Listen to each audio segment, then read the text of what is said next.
खरं तर ही बोलताना किंवा त्यांच्याकडे ही करताना कृती आम्हाला सुद्धा शरम वाटायला लागली.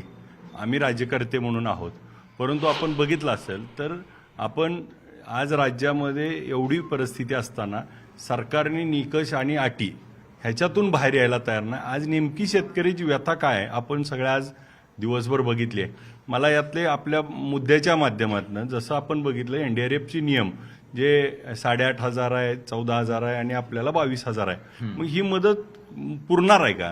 आणि मग आमचं नुकसान जर आज त्या मित्रांनी सांगितलं 5 एकर त्याच्या शेतात ऊस आहे आणि मग ऊसाचं आज जर शेतात 5 महिने पाणी आहे तर ते शेत कारखान्याला जाणार नाही. आणि मग मिनिमम किती 3 एकरात 150 टन ऊस जाणार होता आणि 150 टनाचे नाही म्हणलं तर पैसे किती मिळत होते. आणि मग त्याच्या 4.5 लाख मिळणार ना, आता त्याला 22,500 रुपयावर आपण ववाळणार. मग ही भावना मात्र त्या ठिकाणी एकदम चुकीची आहे.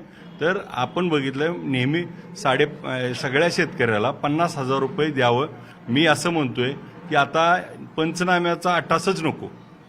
महाराष्ट्रातल्या 62 लाख हेक्टरवरती पाऊस पडलाय, पाण्याखाली क्षेत्र आले. अख्ख्या महाराष्ट्राला ओला दुष्काळ जाहीर करा आणि सगळ्याच्या खात्यावर पैसे द्या. नमो शेतकऱ्याचे तुमच्याकडे अकाउंट आहेत, त्यामुळे तुम्हाला वेगळं काय करायचं नाही. सरसगट 50,000 रुपये पहिली मदत करावी आणि मग पंचनामे करत बसा. काय करायचंय ते करा. ह्याच्यानंतरचा विषय असा आहे की आज खरी गरज आहे की आज सोलापूर जिल्ह्याचं एक उदाहरण तुमच्या पुढं 7,44,000 शेतकरी आहेत जिल्ह्यामध्ये आणि त्याच्यामध्ये आमच्या बँका 4,16,000 लोकांना कर्ज द्यायचं उद्दिष्ट ठेवलंय. आणि कर्ज किती दिलंय तर 1,72,000 लोकांना. म्हणजे नंबर ऑफ शेतकरी 7 लाखापैकी 1,72,000 म्हणजे मुळात 30% लोकांना कर्ज दिलंय आणि ते अडचणीत आहेत. तर सरसकट आता सगळ्याचा उतारा न बघता कर्जमाफी झाली पाहिजे. कर्जमाफी 2 महत्वाच्या मागण्या. एक कर्जमाफी झाली पाहिजे असं आणि तुमचं म्हणणं आज आहे. आणि पहिली मदत सरसकट 50,000 रुपये मिळाली 50,000 पाहिजे. मदत झाली पाहिजे. तुमची काय मागणी आहे? आताची जी स्थिती आहे संपूर्ण जिल्ह्यातली राज्यातली त्याच्याबद्दल काय सांगाल? आजच्या सोलापूर जिल्ह्यातली स्थिती बघितली तर मागच्या 5 महिन्यापासून ह्या पावसाचे थैमान घातले. याच्यामध्ये आमच्या पिकं वाहून गेलेत, शेतातली माती वाहून गेलेत, ताली वाहून गेलेत आणि आमची उरलेली जी आशा अपेक्षा होत्या ते सुद्धा वाहून गेलेले. कारण शासन आम्हाला काहीच करणार नाही. शासन फक्त आम्हाला नियमात निकषामध्ये बसून कसं टाळता येईल, निकषा मदतीपासून शेतकऱ्यांना कसं वंचित ठेवता येईल. आता सांगितल्याप्रमाणे खरं तर सोलापूर जिल्ह्यातल्या किती मंडळामध्ये किती प्रमाणात अतिवृष्टी झाली याची नोंद प्रशासनाकडे आहे, महसूलकडे आहे, कृषी विभागाकडे आहे. तरी सुद्धा आमचे पंचनामे करण्याची अट कशासाठी आहे? आणि पंचनामे करताना बऱ्याच ठिकाणी या ठिकाणी लोकप्रतिनिधी आहेत, त्यात सांगितलं जातं की आम्हाला नोट कॅम्पमध्ये फोटो काढा, म्हणजे जीपीएस मध्ये आम्हाला कॅमेरा फोटो दाखवा. आज या बऱ्याच शेतकऱ्यांच्या शेतामध्ये आम्हाला जाता येत नाहीत, त्या ठिकाणी अधिकारी येऊ शकत नाहीत. आज काही अधिकारी खासगीमध्ये सांगतायत आम्हाला आमच्या सेफ्टीसाठी म्हणून मला फोटो पाहिजेत. आम्ही या ठिकाणी शेतकरी आज आत्महत्या करण्याची वेळ आहे आणि आमच्या जनावरे होऊन गेलेत. आज तुम्ही निकष लावतायत. आज सिना नदीला जो पूर आहे, काल रात्रीचा माढा तालुक्यामध्ये 174 मिलीमीटरचा पाऊस पडलाय. त्याचा आज मोहोळमध्ये पूर आहे, उत्तर सोलापूरमध्ये पूर आहे. आमच्याकडे या ठिकाणी अतिवृष्टी झालेली नाही, पण आमच्याकडे पुराचा फटका बसतोय. तर तुम्ही आम्हाला निकषामध्ये धरणार नाही का? फक्त निकष दाखवून तुम्ही फक्त टाळताय. आम्हाला निकषामध्ये अडकावू नका. या ठिकाणी आज जिल्हाधिकारी असतील, महसूल विभागाचे असतील, कृषी जिल्हाधिकारी असतील, या सर्वांना निकष माहिती आहेत. आम्हाला आमच्या पिकाचे तर पैसे तुम्ही वेळेवर दिलेच नाहीत. आजपर्यंत आम्हाला उत्पादन खर्चावर आधारित पैसे मिळाले पाहिजे होते. आता आमचा कांदा आज 70,000 रुपयाचं बियाणं आहे. हेक्टरली कांद्याला तुम्ही 20,000 रुपये देणार असाल. आज आमचा ऊस गेलाय, द्राक्षे गेले, तर तुम्ही आम्हाला फक्त आज सांगितलं की मे महिन्यामध्ये अतिवृष्टी झाली होती त्या मे महिन्याचे तुम्ही नंतर पकडणार नाही. जून मध्ये आमच्याकडे पेरण्या झालेत, त्याचे आज आमच्याकडे उडीद कुठेही नावाला राहिलेलं नाही, कुठे तूर राहिले नाही, कुठे सोयाबीन राहिलेलं नाही. तर आम्ही आताच नाही तर येणाऱ्या काळामध्ये याचा फटका फक्त आताच नाही, झालेल्या पिकाला नाही, पुढची जी पिके येणार होते, आम्हाला जे पेरण्या करायच्या होत्या त्या पेरण्या सुद्धा आम्ही करू शकणार नाही. केवळ खरीपचा हा मुद्दा नाहीये, तर इतर सुद्धा पुढची जी पिकं आहेत त्याच्याबद्दल माती वाहून गेली त्याचा महत्वाचा प्रश्न आहे. राजाभाऊ, आज दिवसभर तुम्ही सुद्धा फिरत होतात, वेगवेगळ्या बांधावरती गेलात, शेतात गेलात, चिखलात गेलात, जाऊन आलात.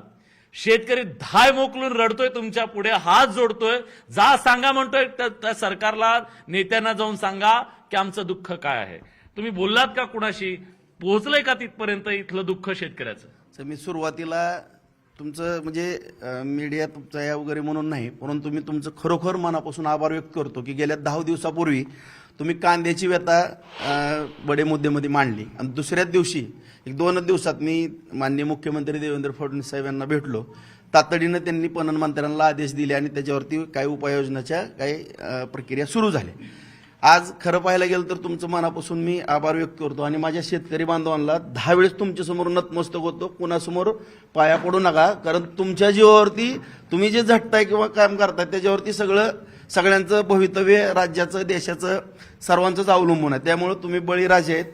आज सगळ्यांवरती ही राष्ट्रीय आपत्ती आलेली आहे साहेब, ह्याची पूर्णपणे जाणीव आहे. आपणही आज बार्शीमध्ये होताय, आपण सगळी परिस्थिती पाहिलेली आहे. फक्त मी थोडा 1-2-3 मिनिटं जास्त वेळ घेतो, कारण मला खोलवर मी सत्ताधारी म्हणून माझ्याकडे बघू नका. एक शेतकरी मी आहे आणि छोटा मोठा व्यावसायिक दोन्ही बाजार समित्या बार्शीच्या माझ्याकडे आहेत. हजारो शेतकरी त्या ठिकाणी सातत्याने येतात साहेब. ज्या काही बाबी या ठिकाणी त्रुटी आहेत, आता अभिजित आमदार साहेबांनी पण काही या ठिकाणी मांडल्या, माझ्या बांधवांनी शेतकरी संघटनेच्या त्यांनी मांडल्या, माझ्या शेतकऱ्यांनी मांडलेल्या आहेत. या ठिकाणी काही बाबी अशा आहेत की काही निदर्शनात सुद्धा माननीय मुख्यमंत्री महोदयांच्या किंवा कृषी मंत्र्यांच्या जे काही वरिष्ठ पातळीवरचे आहेत ह्यांच्यासमोर आणणं गरजेचं आहे. साहेब, कोणीतरी काही ना काही खोडी करतंय आणि त्याचा शेतकऱ्याला मदत मिळू नये म्हणून त्याचा फटका हा थेट शेतकऱ्यांना बसतो. आज जर आता आमदार साहेबांनी सांगितल्याप्रमाणे एनडीआरएफचे जे निकष आहेत, आता माझ्या शेतकरी बांधवांनी सांगितलं की 1 वर्षाकरता 13,000 रुपयाची आपण 3 हेक्टरची त्या ठिकाणी मदतही केलेली होती, परंतु ती 1 वर्षाकरता होती. आता ह्या बाबी ज्या आहेत त्याच्यामध्ये परत पहिला जो GR आहे तोच लागू राहिला. त्याच्यामध्ये 8,500, 17,000, 22,500 अशा त्या 2 हेक्टरच्याच नुकसानीच्या काही बाबी त्या ठिकाणी राहिलेल्या आहेत. आता ह्या बाबी उद्याच माननीय देवेंद्र फडणवीस साहेबांना मी पालकमंत्री महोदय सकाळी पहाटे 5 वाजल्यापासून आम्ही एकमेकाच्या संपर्कात आहेत. करडे नावाची शेतकरी पण अडकलेले होते. आपणही बार्शीमध्ये आला, सगळ्या शेतामध्ये, बांधामध्ये, चिखलामध्ये आपण फिरत होतो साहेब. मी 15 दिवस झालं फिरतोय, परंतु माझ्या सुद्धा काही निदर्शनास बाबी पीक विम्याच्या बाबतीमध्ये आलेल्या आहेत. आता एनडीआरएफच्या निकषाप्रमाणे जी मदत मिळणार आहे तो भाग वेगळा आहे. आज या ठिकाणी 65 मिली आपण अतिवृष्टी या ठिकाणी धरतो, परंतु एका मंडळामध्ये 3-3, 4-4 वेळेस अतिवृष्टी झालेली आहे. त्यामुळं पिकं राहिलेलीच नाहीत साहेब. आणि ह्याच्यामध्ये काही माझा सुद्धा व्यक्तिगत सत्ताधारी जरी असलो तरी काही निकष बनवणारी जी काही यंत्रणा आहे EC मध्ये बसून काही माझा थेट आरोप आहे काही जणांवरती की काही चुकीचे या ठिकाणी निकष आणि शेतकऱ्याच्या बाबतीमध्ये कुठलाही नियम अटी असणं चिखलात आणलं पाहिजे, त्यांना खरोखर चिखलात आणलं पाहिजे साहेब. मी माझी सुद्धा शेती आहे, मी आठवड्यातून किमान 4-5 दिवस मुंबईला गेलो तरच राहतं, नाही तर रोज 1 तासभर 2 तास जातो. सगळी पिकं माझ्या शेतामध्ये. आणि कांद्याचं हे बाबू लोक आहेत, हे निकष बनवणारे बाबू लोक आहेत जे ज्यांना जमिनीशी काही देणं घेणं नाहीये. जमिनीशी काही घेणं देणं नाही साहेब. मी स्पष्टपणानं बोलतो आणि मी सगळ्या बाबी माननीय देवेंद्र फडणवीस साहेबांच्या कानावरती यापूर्वी घातलेल्या आहेत. मी तुम्हाला मग माझ्या मोबाईलवरती साहेबांना टाकलेले मेसेज सुद्धा मी तुम्हाला दाखवलेले आहेत. त्या ठिकाणी एक जबाबदार शेतकरी म्हणून किंवा छोटा मोठा व्यावसायिक म्हणून किंवा लोकप्रतिनिधी म्हणून ह्या बाबी आणखीनही साहेबांच्या निदर्शनास आणणार आहे. गेल्या वेळेस सुद्धा मी सांगितलं की काही मंडळ राहिलेले आहेत, जिल्ह्यातले राहिलेले आहेत, तालुक्यातले आहेत. तातडीनं साहेबांनी कलेक्टर साहेबांना फोन केला, जयाभाऊ गोरेंना सांगितलं की तुम्ही दौरे आका. आज सुद्धा सांगोला माड्यामध्ये पालकमंत्री स्वतः फिरत होते आणि पहाटे मी सांगतो साहेब 5 वाजल्यापासून आम्ही एकमेकाच्या संपर्कात आहोत आणि आपणही पाहिलेलं आहे की दिवस आम्ही 15 दिवस झालं फिरतोय आणि एवढा मोठा पाऊस. आता ह्याच्यामध्ये काय झालंय, एनडीआरएफच्या निकषाप्रमाणे ही मदत आपण मिळणारच आहे, परंतु यामध्ये जर सरकार सांगतंय की सरसगट पंचनामे करा. आता ह्या पीक विमा कंपन्या जे आहेत साहेब एवढं गोलमाल आहे. मी स्वतः त्या ठिकाणी सत्ताधारी म्हणू नका, काही नका, मी स्वतः आरोप करतो. आता ह्याच्यामध्ये सगळे शेतकरी लेकराव आपण सगळे म्हणून आणि खास करून तुम्ही ही जी बाजू घातली त्याबद्दल मी तुमचं खरोखर कौतुक करतो की आता हे सगळे आपले पीक विम्याच्या बाबतीमध्ये काही निकष आहेत साहेब. आता आपण पूर्वी 1 रुपया होता, ते त्याच्यामध्ये बदल झाला, काही कुठं त्रुटी होत्या, त्याच्यामुळे 1,000 रुपये केले साहेब. आता ह्याच्यामध्ये 11,500 रुपये केंद्र सरकार आणि राज्य सरकार भरते. आता 12,500 रुपये पर हेक्टरी आपण पीक विम्याच्या बाबतीमध्ये आपण भरतो. उदाहरणार्थ जातो केंद्र सरकार आणि राज्य सरकार आणि शेतकरी 12,550 रुपये आपले जातात साहेब. बघा 50,000 रुपये आपल्याला नुकसान एक सोयाबीनचं उदाहरण घेतलं तर अपेक्षित आहे, परंतु या ठिकाणी आता 12 ठिकाणी त्याची कापणी करा, त्याचा उत्पन्नाचा निकष लावा आणि हे जे काय अटी आहेत ह्या पीक विमा कंपनीनं जे टाकलेले आहेत विमा कंपनीनं अत्यंत चुकीचे आहेत साहेब. ह्या 23चा पण GR आहे, 25चा GR आहे. मी सगळं ही बाबी मी माझ्या पत्रात नमूद केलेल्या आहेत. मी सगळं माननीय मुख्यमंत्री साहेबाच्या ह्या गोष्टी निदर्शनास आणणार आहे. उद्याच मी कृषी मंत्री जयाभाऊ गोरे यांना घेणार. आम्ही सचिन दादाचं पण बोलणं झालेलं आहे माझं. आमदार आम्ही 5-6 आमदार जे काय या भागातले आम्ही जातोय साहेब त्या ठिकाणी. नक्की सांगा. आणि एक राजाभाऊ, या राज्यातल्या शेतकऱ्यांना पडलेला प्रश्न आहे, जर राज्यातला शेतकरी दरवर्षी नुकसानमध्ये आहे, मग पीक विमा कंपन्या फायद्यामध्ये कशा काय, हा सवाल खरं तर सगळ्यांना आहे. मी त्याचंच उत्तर देतो साहेब की ह्या ज्या पीक विमा आहेत, माझा स्पष्ट आरोप आहे साहेब, ही मी साहेबांच्या सगळ्या गोष्टी निदर्शनास आणणार आहे. की आता उदाहरणार्थ मी 25-30 वर्ष झालं एक माझी 4 व्हीलर वापरतो. काय त्यावेळेस 10,000 20,000 इन्शुरन्स असतं, आता काय महाग झालं म्हणून 80-90 हजार रुपये. माझ्या गाडीचा कधीच अपघात झालेला नाही, किंवा असे 98% गाड्यांचे कधी 98-99% अपघात झाले. सगळा इन्कमिंगच आहे ना साहेब. जर एवढं इन्कमिंग असेल आणि आता ही 12,500 रुपये सुद्धा 11,500 केंद्र सरकार राज्य सरकार 1,000 रुपये शेतकरी बांधव ह्यांच्याकडून एवढे मिळत. उदाहरणार्थ माझ्या इथं 90,000 हेक्टरची सोयाबीनची लागण आहे, उडीद कोट्यवधी वगैरे. रुपये त्यांच्याकडे गेलेले आहेत, सरकारचे सुद्धा गेलेले आहेत. 84,000 माझ्या तालुक्यातल्या बार्शी तालुक्यातल्या 84,000 शेतकऱ्यांनी पीक विमा भरलेला असेल. आज नाही म्हणलं तर कमीत कमी 85 ते 90 कोटी एका तालुक्यातून पीक विमा कंपनीला गेलेले आहेत. आणि त्यामध्ये सगळे गोलमाल ह्या पीक विमा कंपन्या करतात. आणि सगळा पीक विमा कंपन्यांबद्दलचा रोष तर आहे. आपल्याला जसं आता आमदार साहेबांनी सांगितलं तसंच मी अधिवेशनात देखील हा मुद्दा घेतला. साहेब, माझ्या सोलापूर जिल्ह्यात 20,400 हेक्टर द्राक्ष आहेत आणि मे 2023 ची नुकसान भरपाई फक्त 7 हेक्टरला मिळाली. फक्त 7 हेक्टर आणि 20,400 हेक्टर आमच्या द्राक्ष आहेत.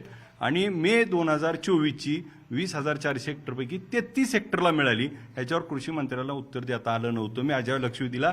मला सांगायचा मुद्दा असा आहे की आपल्या सोलापूरच्या डीपीडीसी मध्ये आम्ही त्यावेळेस कलेक्टर साहेब आणि पालकमंत्र्यांनी इन्शुरन्स कंपनीला उभा केलं. 84 कोटी रुपये येणं बाकी आहे. त्या दिवशी तो म्हणला अजून आम्हाला सरकारचा हप्ता यायचा आहे आणि आज मदत दिली जात नाही. आमचं म्हणणं एवढंच आहे की आज आम्हाला हे सगळीकडे वेदर स्टेशन बसवलेत. आपण हे कशासाठी बसवलेत तर आमच्यात पाऊस पडला हा एकच निकष धरावा. आता याला निकष न लावता पंचनाम्याचा घाट नको. पंचनाम्यात मला आपल्याला एक अजून विदारक परिस्थिती आहे साहेब. मुद्दा बघा, माझ्या टेंभुर्णी माझ्या मतदारसंघात 10 स्टेशन आहेत, त्यातले 9 मध्ये पाऊस पडलाय. टेंभुर्णीमध्ये तिथला आमचा सर्कल तो म्हणतोय मला जर शेतकऱ्याचा पंचनामा करायचा असेल शेतकऱ्याला म्हणतोय 30% द्यावं लागतील. सर्कल ही बाजू सगळ्यात गंभीर आहे आणि खेद आहे. माझ्या मतदारसंघात आहे त्याची तक्रार देखील जिल्हाधिकाऱ्यांनी यांच्याकडे केली आहे. आज जर ही बाजार मांडणार असतील, जर खाली तलाठी सर्कल, मग कशासाठी नियम लावणार आहेत आपण? ठीक आहे.